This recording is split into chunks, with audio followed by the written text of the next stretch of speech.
Salam sejahtera, saudara yang kekasih. Bagian berikut ini kita akan memikirkan bagaimana melawan kemiskinan. Matius pasal yang ke-25 ayat 42 sampai 46. Matius pasal 25 ayat 42 sampai 46. Demikian firman Tuhan. Sebab ketika aku lapar, kamu tidak memberi aku makan. Ketika aku haus, kamu tidak memberi aku minum. Ketika aku seorang asing, kamu tidak memberi aku tumpangan. Ketika aku telanjang, kamu tidak memberi aku pakaian. Ketika aku sakit dan dalam penjara, kamu tidak melawat aku. Lalu mereka pun akan menjawab dia, katanya, Tuhan, bila manakah kami melihat engkau lapar atau haus, atau sebagai orang asing, atau telanjang, atau sakit, atau dalam penjara dan kami tidak melayani engkau? Maka ia akan menjawab mereka, Aku berkata kepadamu, sesungguhnya segala sesuatu yang tidak kamu lakukan untuk salah seorang dari yang paling hina ini, kamu tidak melakukannya juga untuk aku. Dan mereka itu akan masuk ke tempat siksaan yang kekal, tetapi orang benar ke dalam hidup yang kekal. Nah, saudaraku yang kekasih, pada bagian ini kita akan memikirkan sisi lain lagi. Bagaimana Kristus menempatkan dirinya sebagai orang yang hina, sebagai orang yang papa. Maka jelas kita menemukan di sini ini membicarakan tentang orang-orang yang terbuang terpuruk di dalam kehidupannya. Orang-orang yang sulit, orang-orang yang sengsara, yang seharusnya berhak atas cinta kasih tetapi tidak mendapatkannya. Karena orang-orang Kristen tidak melakukan kewajiban untuk memikirkan orang lain dan bukan hanya dirinya sendiri. Nah, karena itulah kita harus memerangi kemiskinan agar kita tidak terbuang dari hadapan Kristus kepada siksaan yang kekal. Karena itulah kita perlu memerangi kemiskinan supaya nyata bahwa kita memang murid-murid Tuhan Yesus.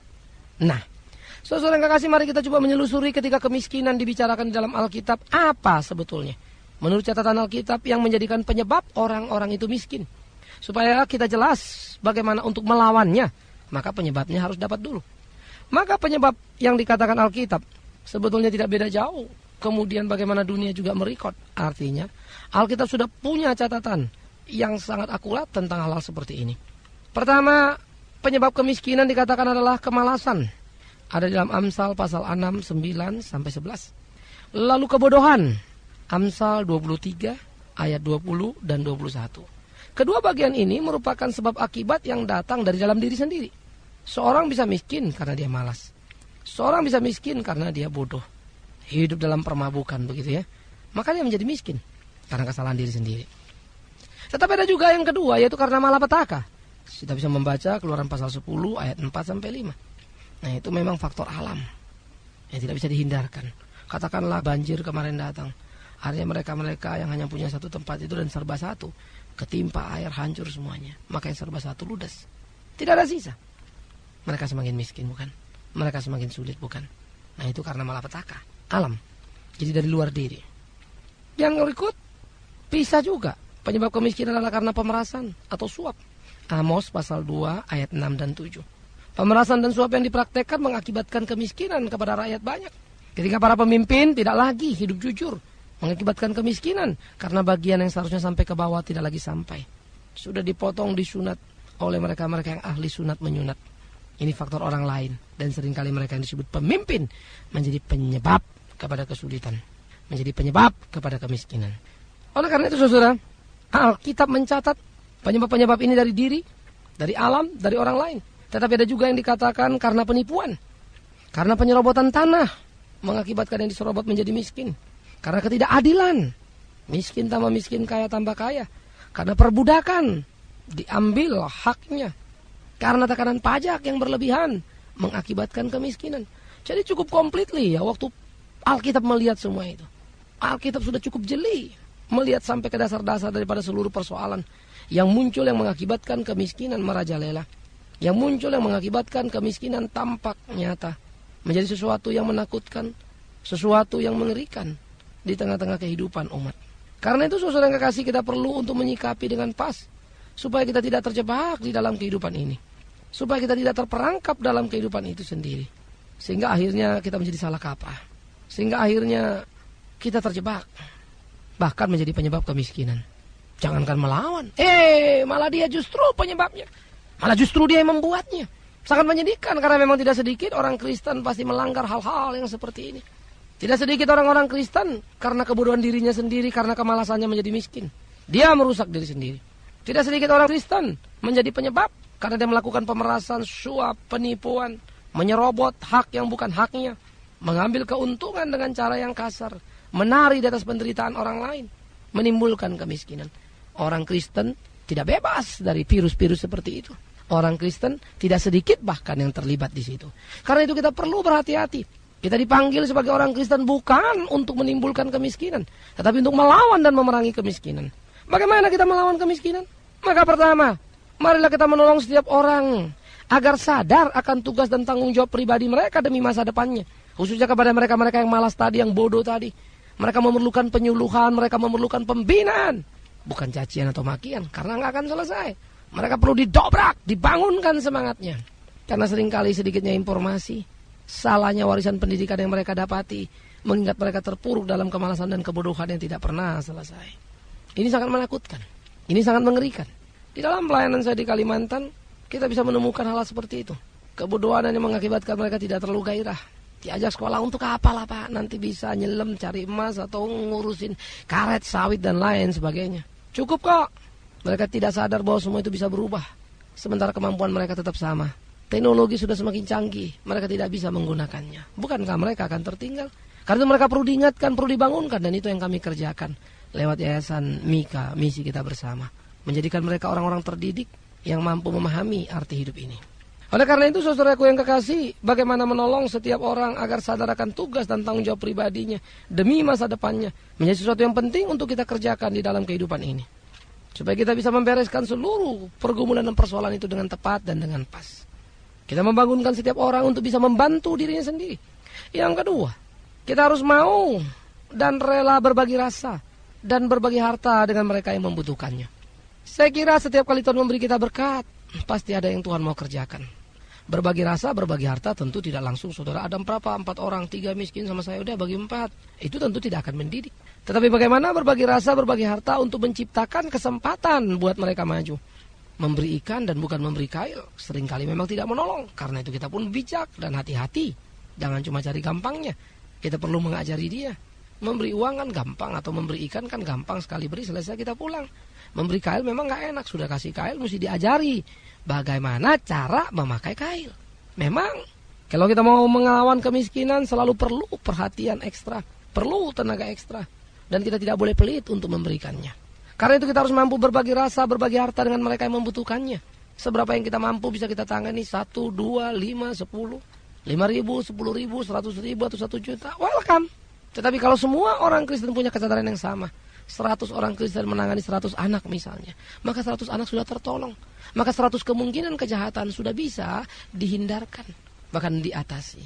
Bahkan mungkin kembali lagi 100 yang tadinya harusnya jahat bisa menjadi kebaikan, maka si kebaikan ini bisa mempengaruhi 100 yang jahat lainnya untuk bisa juga menjadi baik. Karena itu berapa yang bisa kita kerjakan, mari kita kerjakan. Di Jakarta, anak-anak pemuda saya ajak untuk menciptakan satu gerakan yang kami sebut Gerakan Pengabdian Pemuda Bangsa. Gerakan ini adalah menolong anak-anak yang kesulitan, khususnya di SD Impres, yang sudah tidak lagi mampu membayar karena orang tua mereka di PHK, entah apapun agamanya. Tapi membantu mereka untuk biaya studi mereka, buku mereka, alat-alat tulis mereka. Lalu anak-anak muda juga terlatih untuk memberikan waktunya dan memberikan mereka waktu untuk les-les tambahan bagi anak-anak ini. Gerakan ini dimulai dari ide pribadi saya, dijalankan beberapa orang, dan terakhir di tempat di mana saya berjemaat, yaitu di Jemaat Antioquia. Ayo. Dah, kemudian kita gerakkan, susah. Jemaat ini kecil, uangnya nggak banyak. Tapi kami tidak akan menunggu uang banyak baru bekerja. Seberapa yang ada, ya kita kerjakan. Jemaat ini masih kecil, dan karena kecilnya belum mampu untuk menggaji saya. Sehingga saya menjadi pendeta tanpa digaji. Bukan karena tidak butuh gaji, saya tidak munafik. Tapi saya pun harus sadar diri ketika Tuhan menempatkan di situ, bergabung dengan rekan-rekan yang lain, itulah kondisinya. Maka saya harus rela diri. Itu kontribusi saya berikan. Anak-anak muda pun memberikan kontribusi tanpa dibayar. Mereka memberikan tenaga, perhatian, kemampuan yang ada pada mereka. Untuk bisa berbagi rasa, untuk bisa berbagi harta. Yang ketiga, bagaimana kita melawankan kemiskinan, kita harus menyuarakan atau menegakkan keadilan dan kebenaran dalam kehidupan bersama sebagai bangsa. Supaya jangan ada permerasan, supaya jangan ada suap, kita mesti berteriak. Tidak sedikit dan tidak jarang pemerintah justru menjadi pemiskin atau memiskinkan rakyatnya. Korupsi di Indonesia ini sangat terkenal, populer, paling hebat, paling tinggi, paling jago, paling luar biasa. Di Indonesia ini kalau soal negatif-negatif udah paling jago dah. Orang miskinnya bukannya berkurang, terus bertambah. Pembodohan-pembodohan terjadi di mana-mana. Sementara para pejabat pemerintahan, para politisi hanya bisa ribut dari mulut ke mulut. Ribut fasilitas ini, ribut fasilitas itu. Tapi rakyat semakin kusut di dalam kehidupannya. Mereka-mereka yang miskin semakin terpuruk dan tidak berdaya. Untuk makan pun mereka sudah susah. Maka jangan bicara sekolah. Sehingga mereka-mereka yang putus sekolah semakin panjang saja barisannya. Dan semakin banyak anak-anak yang susah. Karena itu kita perlu berhati-hati. Kita perlu melawan kemiskinan. Kita perlu menghancur lulukan kemiskinan. Kita harus bangun bersama-sama. Dimanapun saudara ada. Kita bertanggung jawab atas hal itu. Gereja-gereja yang hanya mampu menjadi mewah dan mempermewah dirinya sendiri, saya kira perlu mawas diri. Kita tidak dipanggil untuk membangun gedung kemegahan dan kemewahan bagi diri, kepuasan bagi denominasi. Tapi orang Kristen dipanggil untuk membagi diri kepada mereka yang membutuhkannya. Kau memberi aku makan minum. Kau memberi aku ketenangan dan pakaian. Ketika apa? Ketika kita peduli pada orang sulit. Tetapi jangan orang-orang susah dijadikan proyek. Proyek Natal, kunjungan ke sana. Proyek Paskah, kunjungan. Apa Anda pikir mereka hanya membutuhkan cinta kasih pada bulan Desember, Maret atau April? Lalu bagaimana bulan-bulan lainnya? Seharusnya ini menjadi proyek rutin. Proyek terus-menerus, proyek abadi yang perlu dipikirkan dan dikerjakan oleh gereja. Karena itu setiap jemaat perlu peka, hati-hati untuk memperhatikan secara baik-baik. Supaya jangan terperangkap kepada keinginan memperpuas diri sendiri. Jangan terperangkap untuk membangun kerajaan kosong yang ompong, yang tidak ada apa-apanya untuk kerajaan Allah. Namun kita juga perlu hati-hati di dalam memerangi kemiskinan. Kita perlu baik-baik di dalam memerangi kemiskinan. Kenapa? Karena ketika kita mengerjakan seluruh apa yang kita kerjakan, kita pun perlu berhati-hati. Karena pertama, ada saja orang miskin yang memanfaatkan kemiskinannya untuk mendapatkan keuntungan tanpa mau berubah. Mereka-mereka yang mungkin putus asa lalu bilang, udahlah gue udah miskin begini, udahlah. Pokoknya minta sana, minta sini. Memanfaatkan diakonia gereja. Gereja-gereja yang membagi uang dimanfaatkan. Maka yang terjadi akhirnya sebuah penipuan. Alkitab bilang orang malas jangan makan. Maka sekalipun dia miskin, kalau itu dimanfaatkan untuk kehidupan, kita perlu menegur dia. Karena itu tidak akan mendidik, malah merusak dia. Kalau dalam kemiskinannya akhirnya dia hanya tahu minta dan minta dan minta, tanpa pernah mau berubah dan mau belajar untuk menjadi mampu. Dikasih kail tidak pernah mau pakai, maunya ikan terus, hati-hati. Karena itu tidak akan menolong, bahkan menghancurkan dia. Karena itu kita perlu berjaga-jaga. Kita juga harus hati-hati terhadap orang-orang yang seringkali mengaku-ngaku miskin sebagai pola untuk mencari uang. Padahal sebetulnya mereka mampu. Cuma ngaku-ngakunya miskin. Bahkan tujuannya menjadi metode kerjanya untuk mendapatkan sesuap nasi. Mereka bahkan mencoreng-moreng orang-orang miskin yang sejati, yang memang betul-betul perlu pertolongan. Sampai kita suka bingung, mana yang mesti ditolong, mana yang tidak ditolong. Mana yang asli, mana yang palsu. Kita perlu bijaksana, saudara. Kita perlu hati-hati. Kan untuk bikinlah proyek-proyek yang bisa bertanggung jawab. Mungkin tetangga Anda yang perlu mendapat perhatian, kan jauh lebih gampang. Kita tahu keluarganya, kita tahu kehidupannya. Nah, kita coba cari tahu apa yang bisa kita bantu untuk dia. Mungkin orang-orang di gereja, orang-orang yang dekat dengan kita, yang bisa kita lihat. Atau di tempat lain, di kantor, dan seterusnya. Yang ketiga, hati-hati terhadap orang lain yang justru memanfaatkan kemiskinan dan menjual cerita kemiskinan untuk mendapatkan keuntungan. Kita perlu hati-hati juga. Banyak orang teriak-teriak, oh di sana miskin gini-gini, tolong mereka. Lalu banyak orang kasihan lihat fotonya, ininya, memang ya ditolong. Sudah ditolong, kumpul uang 10 juta. Sampai ke tempat 2 juta. 8 juta kemana? Ditilep sama yang ngurus. Ini saya suka menyebutnya orang menjual kemiskinan. Gimana kita selalu bicara kemiskinan, tapi fasilitas yang kita pakai mewah. Bicara selalu kemiskinan, tapi kita berlebihan. Kelewatan sekali. Aneh sekali. Makanya miskin tetap miskin. Hak mereka disunat, mereka diperjualbelikan. Sebagian orang-orang di desa sudah banyak yang pintar. Ketika ketemu mereka cerita, hanya gini, hanya gini, hanya gini. Tapi kami tidak tahu kemana. Tapi hanya lama-lama orang di desa pun jadi pintar untuk berbohong. Karena belajar dari orang kata yang suka membohongi mereka. Maka makin pusinglah kepala kita. Orang kota menjual orang desa. Lama-lama orang desa sadar dijual. Akhirnya sebelum keburu dijual, mereka menjual sendiri diri mereka. Kalau selama ini mereka dibohongi, sekarang mereka sudah pintar untuk berbohong. Tragedi bukan? Atas nama Kristen. Atas nama pelayanan. Banyak orang mencari keuntungan. Kita tidak perlu munafik. Mari kita membuka diri kita. Ini fakta, ini aktual. Banyak orang-orang Kristen kerja untuk mencari makan. Mereka bukan kerja untuk menghidupi sebuah pelayanan. Tapi mereka melayani untuk menghidupi dirinya dari pelayanan itu. Mereka memutarbalikkan fakta. Orang berhak untuk apa yang bisa didapatkannya. Kenapa tidak? Silakan. Tetapi mesti jujur dong. Fair dong. Ya. Jangan akhirnya jatahnya orang miskin masuk ke kantong kita. Jatahnya orang di desa masuk ke kantong kita. Yang benar aja saudara. Tapi kita masih mau menyebut-nyebut nama Tuhan. Kita masih mau berdoa. Masih bawa-bawa nama Tuhan. Tetapi itulah kemunafikan yang sudah terlalu berlebihan sekarang ini. Karena Pak Munaf dan Ibu Munaf yang sering saya bilang menjadi sangat populer sekarang. Bapak Munaf, Pak Munafik maksudnya ya. Ibu Munaf, Ibu Munafik.